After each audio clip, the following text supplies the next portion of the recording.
Was ist China Speed? Wie entwickeln sich die verschiedenen Industrien von Robotik über Mobilität, über Energie? Es ist unglaublich, wenn man dann wiederkommt und man sieht die Realität in Deutschland, wenn man wieder landet.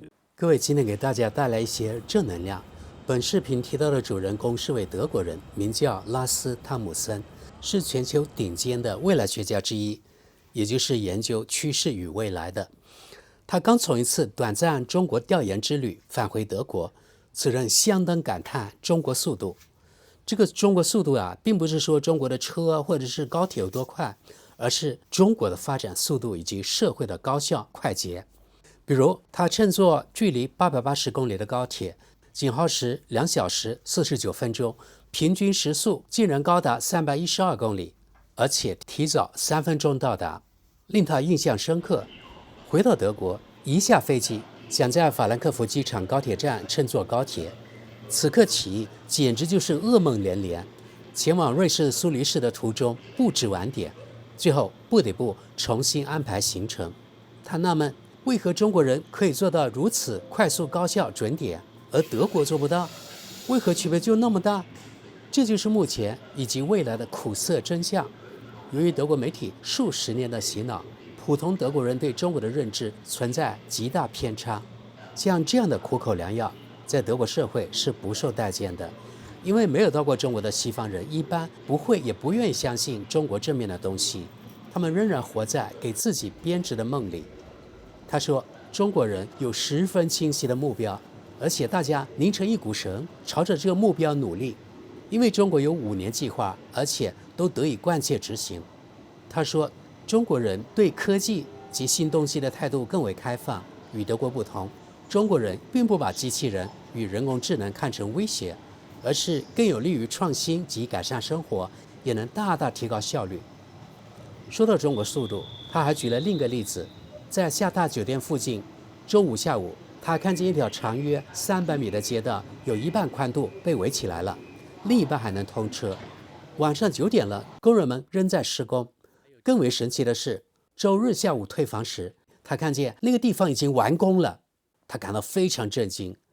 然後呢，他又提到德國，他說呀，德國人會提前幾個月把街道封起來，然後什麼都不會發生，完工更是遙遙無期。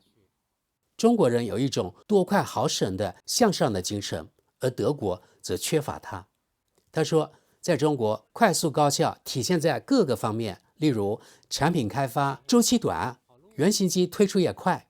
他還提到中國的工作環境並非像德國人想象的那麼糟糕，正相反。他舉例說，參觀了一家生產乘用車的企業，那裡非常現代化，綠化也非常好，每4分鐘能生產一輛電動乘用車。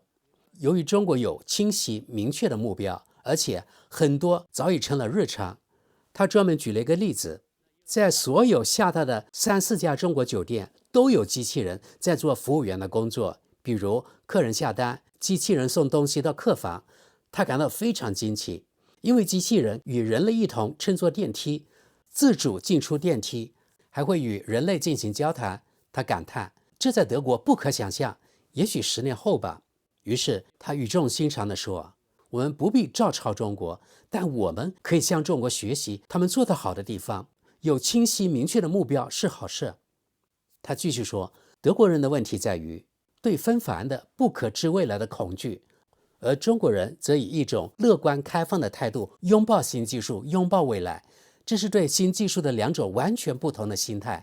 中國人看到的是讓自己生活變得更美好的機會，而德國人則是對未來的恐懼，把這種新技術，把人工智能看作是一種潛在的威脅。最後他總結說，中國速度並非一種基於地理空間的現象，而是對事物的一種態度。德國人應該對未來更少恐懼，與其排斥不可知的未來，不如現在就開始行動起來，去探索未來。只有這樣，才能逐漸解除對未來的恐懼。德國急需重新挖掘這種探索精神。德國不必複製中國速度模式，或許還會創造出德國速度模式呢。這樣我們才能走出最悲觀的陰霾。China Speed ist kein geografisches Phänomen. Es ist meiner Meinung nach auch das Ergebnis, dass man weniger Angst vor Zukunft hat. In diesem Sinne lassen Sie uns nicht China Speed kopieren, sondern uns mal vornehmen, vielleicht kriegen wir auch einen Germany Speed. 可是，朋友们，真的是这样嗎？讓我們拭目以待。剛才給大家大概總結了這位德國人去中國做調研之後他的感想。接下來我們看看這個視頻下面的一些評論，可以告訴大家吧，他的觀點得到了很多人的回應，而且絕大部分都是同意他觀點的。另外很有趣的是，同意他觀點的絕大部分又是呢有朋友圈當中去過中國的，或者他們本人在中國居住過返回德國的，或者現在正在中國的。好，我們看第一條評論。這位網友說，感謝您如此坦誠地描述中國正在發生的事情。從1988年到2020年，我大約每隔1-2年就會前往所有銷售德國汽車的市場進行培訓，包括美國、中國和印度。從90年代中期開始，中國那種持續不斷地向更好方向發展的變化速度之快，讓人每次抵達都感覺仿佛來到一個全新的國家。而在美國，我卻目睹了帳篷營地和進入區域，也就是 no-go areas 不斷擴張，感受到美國整體社會的衰落，並察覺到一種普遍的偏執與不安。我們德國人則恰恰夾在兩者之間，其特徵就是德國各方面的停滯不前。早在30年前，我就曾對當年還年幼的兒子們說，孩子們呀，中國那裡正在成長起一代年輕人，他們對一切都刨根問底，一心只想向前。等他們一旦開始掌管自己國家的命運，我們在歐洲可就得做好準備了。如今，這一切果然正在發生，而這與教育有着密不可分的關係。我在美國培訓時，每次都得從零基礎開始，聽眾幾乎沒有任何可賴以構建知識的常識儲備，而且普遍缺乏做出改變的意願。但在中國，這裡他加了一個印度，即使作為一位高鼻子老外，我也始終受到極高的尊重。聽眾如飢似渴地吸取我所能傳授的一切。我的授課主題本是職業病防治以及火災和爆炸防護，但他們求知的慾望遠遠超出了這些範疇，還延伸到技術、社會以及政治文化等廣泛領域。更令我驚訝的是，他們對我們德國的歷史和文化竟也了解如此深入。如今，我仍與中國多所高校保持着聯繫，而現實是，我們與他們的差距已經拉大到連中國的車尾燈都看不見的程度。中國、金磚國家以及上合組織之所以能夠凝聚全球超過1半的人口，並非偶然。多極化的世界秩序正在形成，而西方主導的單極秩序正在退場。更糟糕的是，由於我們長期拒絕面對現實，在一切領域陷入停滯，如今已被全球大多數國家視為一種風險。我們的政治人物如今常常連北京的會面機會都難以獲得，即使勉強成行，也往往是空手而歸。而美國和歐盟委員會的代表們則屢屢被中方禮貌但堅定地拒之門外。這當然也不是沒有原因的。一邊高喊着去風險化和脫鈎，不斷炮製反華宣傳，一邊又派遣德國海軍軍艦到台灣海峽和南海耀武揚威。可當稀土突然斷供，中國不再購買我們的產品，供應鏈被切斷時，卻又一副震驚和委屈的樣子，這難道不是自相矛盾、空洞至極嗎？我很想認同您的樂觀態度，即我們應該對未來抱有希望和信心，但恐怕我們下一站的目的地只會是德國工業博物館。繼續往下，德國在過去20年裡就已經舉步維艱。德國的主要問題在於傲慢、無知、自以為是、抗拒別人的建議。我在亞洲，主要在中國工作了將近20年，每次回到德國都會經歷一次非常痛苦的文化衝擊。下一位是一位德裔華人，他講述了從小到大在德國經歷的幾個階段。他說，我是一名德裔華人，30多年來一直觀察着這2個國家，也始終在與自己對他們的那種複雜矛盾的情感相處。德國是我的故鄉，我是一名堅定的歐洲人，但即便在今天，我依然既擔憂又感慨，許多德國人竟仍以如此傲慢的態度和自我認知行走於世界，並以此看待他人。我小學的時候被當作小共產黨，中學時我成了那個不得不為中國人權問題辯解的中國大使。大學初期，我被要求介紹中國經濟奇蹟，如今我又得解釋這個數字時代的中國威權一群社會。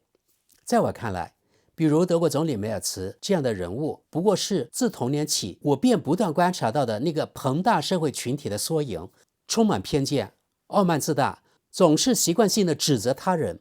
他們內心根深蒂固的道德優越感成了無處不在的證據。我們德國人就是更優秀。倘若社會整體無法喚回一絲謙遜，無法對不同信念保持理解，倘若缺乏深刻的自我反思，那麼我相信未來的路真的會非常艱難，尤其是在國際合作與夥伴關係方面。下一則，2005年時，我第一次去中國，當時就已對那裡的飛速發展感到震驚。此後多年，期間有間斷，都在那裡工作，並曾對那些當時還把德國視為工業明珠的同事們說，用不了幾年，中國將主導局勢，正深陷德國如今正深陷於繁文縟節、法律法規和可疑意識形態的泥沼之中。我相當確信，這個曾經的高科技國家德國正在自我淘汰，而且這似乎是有意為之。每當我看到中國那些幹勁十足的年輕人，在與我們這些被舒適寵壞、毫無鬥志的懶蟲做比較，我心中便毫無希望可言。儘管如此，我還是感謝你帶來這篇關於中國的令人耳目一新的精彩節目。繼續往下，我覺得這個節目非常出色。我在中國已經生活了15年，完全可以證實節目中所說的內容。非常感謝分享。再往下，看来這位是在德國的中國人。他說，還有一點，在中國，政界人士、官員、負責項目的工程師和施工負責人都要承擔責任，並面對後果，而在西方沒有人擔責。下一則，我在中國生活和工作過多年，情況竟如您所描述的那樣。當我回到德國時，只剩下深深的震驚。繼續往下，本節目對中國人的對待新技術的態度說得一針見血，而在德國，每項新技術首先都會被說成一無是處，被唱衰致死。抱着這種態度，曾經的經濟強國德國恐怕難以生存下去。再往下，我們中國人錯過了18世紀至19世紀的工業革命，隨後英國人來了，帶來了鴉片戰爭。由此，中國人經歷了100年國恥。我們從這段歷史中吸取了教訓，絕不願再次錯失高新技術的發展機遇。作為一名30年前在德國留學的中國留學生，我衷心希望德國能及時認清這一必要性，不要再次錯失高科技發展的浪潮，否則沒人知道未來德國會出現怎樣的負面局面。再往下，我今年3月第一次去中國，到訪了重慶，直到今天，我都無法用語言形容德國已經落後了多少。下一則，這位在德國的中國人描述得很到位。他說，我在德國已經生活了23年，在這裡讀完書，現在在一家德國公司擔任會計師。這23年來，我從未從德國的電視報道、報紙、雜誌等任何媒體渠道聽到過任何關於中國正面的消息。幾乎所有涉及中國的內容，無一例外都是負面的。關於中國的好消息，似乎成了德國媒體的某種禁忌。總而言之，對德國人來說，星期135，中國威脅；星期246，中國崩潰。下一則，一個令人震撼的視頻，卻完全被低估了。這應該成為所有德國政界人士，尤其是保守派人士的必看內容。繼續往下，我來自東德，我親身經歷過東德的經濟衰落，也曾羨慕地仰望西德。當年要是我們擁有西方那樣的機會，本可以取得多少成就啊！如今30多年過去了，我竟第二次目睹了這樣的經濟衰退，教育體系的水平已明顯跌至東德時期以下，政界那種可悲的各自為政、毫無規劃和浮誇做派，實在令人震驚。我這輩子第二次站在了失敗者一方。就我個人而言，日子過得還不錯，但這種身處失敗陣營的感覺並不好受。每當我看到、聽到總理梅爾茨講話，簡直讓我反胃。制度之爭嗎？這場較量早已見分曉。14億受過良好教育、自信自強的中國人就是最好的證明。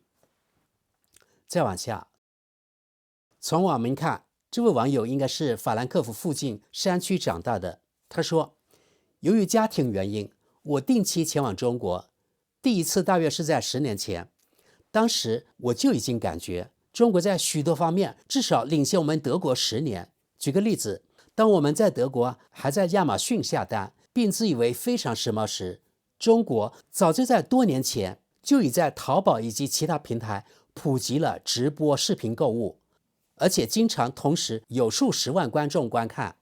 觀眾只需點擊一下，商品第二天就能送到。有一次我印象非常深刻，一位農民在平台上直播賣自家蘋果，他站在蘋果樹前，買家甚至可以選擇想要哪棵蘋果樹，甚至哪個枝頭上的蘋果。最遲2天後，一箱新鮮蘋果就送到了門口。相比之下，在德国亞馬遜購物簡直像是在用1980年代的平台快樂郵购目錄下單。下一則，我也剛從中國回來，去了上海和北京，獲得了完全相同的印象。從第一天起，中國人的樂觀精神和對未來的熱切期盼就深深地打動了我。再往下，我今年4月去了中國，從那以後，我對歐盟的未來就徹底不抱希望了。下一則，我完全贊同。在獨自穿越中國3周後，我回到德國時，經歷了文化衝擊。照這樣再過幾年，我們恐怕要變成一個發展中國家了。開倒車是行不通的，讓我們終於向前邁進吧。這個世界上還有太多值得探索和發現的事物了。再往下，感謝分享這些來自中國的見聞。我最近也以普通遊客身份去了中國，並特別留意到酒店裡的機器人。在中國，人們用手機 APP 點餐，餐食甚至可以直接配送至酒店房間。但由於酒店電梯只能用房卡啟動，外賣員無法直接上樓送餐。他們將餐食放入大堂等候的機器人儲物格中，並輸入房間號碼，隨後機器人會自動把餐食送到客人房間。這套系統使用的相當頻繁，這只是我的一個小觀察。總體而言，當地大力建設基礎設施所展現出的能量讓我印象深刻，尤其是隨處可見的高鐵網絡，實在令人讚嘆。在中國的高鐵上，你可以把一瓶水立在桌板上，它絕不會倒下。而當德國的高鐵 ICE 駛入車站時，我可不敢這麼肯定，因為它總是晃晃悠悠地穿過道岔。此外，我也很想知道，中國人究竟是如何做到道路狀況普遍良好，卻幾乎看不到施工工地的。我注意到當地的卡車交通明顯少得多，也許正因為如此，道路才不至於總是破損。那麼問題來了，當地的物資供應是如何保障的？我也幾乎沒見到多少貨運列車。難道說我們德國這裡泛濫成災的卡車運輸，反而是經濟低效的一種表現？這些問題都是此行留給我的思考，但是至今我仍然未找到答案。下一則，我完全贊同這期節目。中國的科技發展確實非常迅速。我在中國生活已經2年多，始終對這個國家在短時間內所取得的成就感到驚嘆。中國的整個地鐵系統在準點率、清潔度和安全性方面都堪稱一流，無論是在火車站內還是站外，都極其乾淨且非常安全。當然，這也與每座城市遍布的大量監控攝像頭有關，這一點我現在已經非常認可。此外，中國大量的電動汽車不僅擺脫了對化石燃料的依賴，也顯著降低了市中心的噪音水平。空氣中不再彌漫着汽油或柴油的味道。下一則，大家是否曾見過德國公共媒體關於中國的一篇正面報道，立刻會用一個刻板的但是來否定？我們是否聽到政界人士對中國所取得的成就給予過認可？自從北京冬奧會以來，我便有意識地觀察到這種負面偏見，並且直到今天，這種偏見幾乎已蔓延到所有涉華議題上。德國知識點評，大家也發現了嗎？這樣的評論都驗證了我以前說過的，即使報道中國正面的事，但德國的新聞或者說西方的新聞結尾的地方肯定會用一個但是作為轉折，硬是把本該正面的報道變成了負面。這與 BBC 的 At What Cost 如出一轍，這就是典型的西方式媒體洗腦。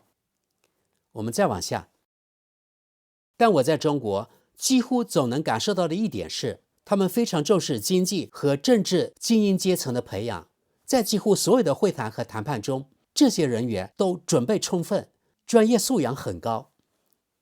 繼續往下，德國最大的問題就是愚蠢的政客和病態的官僚主義，尤其是來自布魯塞爾黑手黨的那套，這一切都讓國家癱瘓了。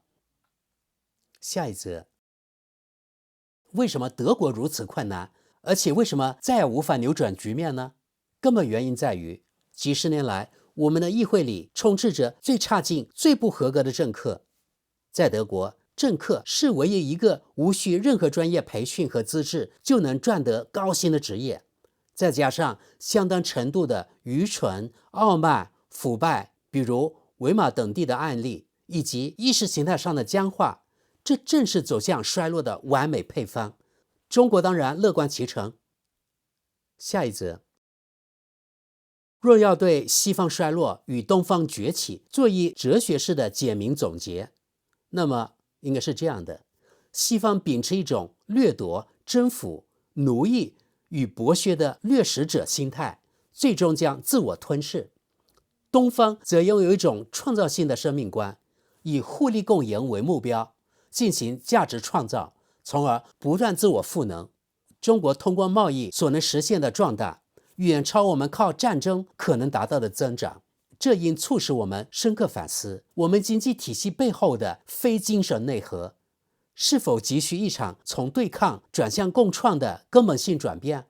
歸根結底，經濟成功始終取決於其背後的生命態度，而西方當前的生命態度是消極的。所以啊，親愛的朋友們，若想明白何為積極之道，我們真該好好學習了。繼續往下，在感覺上，中國遇到新變革時，10個人裡有8個會說太好了，咱們幹吧。而在德國，10個人裡有8個會告訴你為什麼這個東西它行不通，順便還要指出另外那2個支持的人，他們錯得離譜，完全搞錯了。再往下，我在中國生活了4年，那裡基礎設施一流，人民友善，美食豐富，住房便宜，德國卻錯失了一切。現在已走到了絕路，我們已離開德國，如今定居在亞洲。再往下，太震撼了！我2016年去過中國，當時回到歐洲的感覺就像走進一座博物館，真了不起啊！一個政黨，一套規劃，竟能推動如此巨變。要是能擁有歐洲的生活品質、美國的自由，再加上中國的現代化，那該多好啊！德國知識點評，這位德國人同樣還有典型的歐洲人的傲慢。他說，歐洲的生活品質、美國的自由，上個世紀末還說得過去，現在的歐洲生活品質急劇下降，美國的所謂自由就是個笑話。下一則，計劃經濟，這得看你怎麼定義。中國的政府計劃佔 GDP 比重約為 33%， 而德國的政府計劃佔比則高達約 50%。顯然，我們的政客們根本不會做規劃。德國知識點評，其實我也不同意視頻中這位學者把中國經濟武斷歸類於計劃經濟。其實，在我看來啊，中國的經濟自由度比歐盟、比美國都高。好多人可能不知道，歐盟的補貼比中國只多不少，光農業補貼就佔歐盟預算的很大一部分。如果我沒記錯的話，歐盟最大的開支就是農業補貼。此外，德國政府也經常補貼各種工業產業，這也導致了越補貼越沒競爭力，補貼就像給花朵蓋一間溫室。下一則，歐洲各國政府對亞洲及其他國家所表現出的傲慢與自大，終將招致慘痛的報復。我哥哥曾在中國工作，擔任高管職位，為德國企業建立了工廠。歐洲人必須學會適應當地人民及其思維方式，否則行不通。中國人更加有禮貌，更尊重人，這曾是德國引以為豪的美德。可惜如今早已喪失殆盡，歐洲將淪為世界的窮困之地，讓人民保持愚昧，才能輕鬆統治。可悲，可悲，實在是可悲。繼續往下，2年前我覺得深圳令人印象深刻，現代化的機場，從機場出發就有高鐵，路上有很多電動車和電動摩托車，而且都是中國品牌。酒店裡充電樁隨處可見，而德國產的燃油車卻很少見。交流方面，借助翻譯工具毫無障礙。新建的住宅小區非常現代，許多屋頂還安裝了光伏板。有意思的是，酒店提供的接送出租車居然有不少是特斯拉。唯一的缺點是支付系統封閉，無法直接使用銀行卡。再往下，除了5年計劃之外，還有一個原因就是社會和家庭中嚴格的教育和等級觀念。長輩或負責人說了什麼，就會像在軍隊裡一樣立刻執行，而不會沒完沒了地討論幾個小時。這就是亞洲。此外，中國多年來持續大力投資培養高素質的專業人才，工程師、建築師和 IT 專家。而且亞洲人，尤其是中國人，極其務實，不像歐洲人那樣沉溺於歷史、迷戀過往或活在過去。正如一位中國朋友曾對我說的，稍微有點專制也無妨。以上這些正是您所描述現象背後的原因。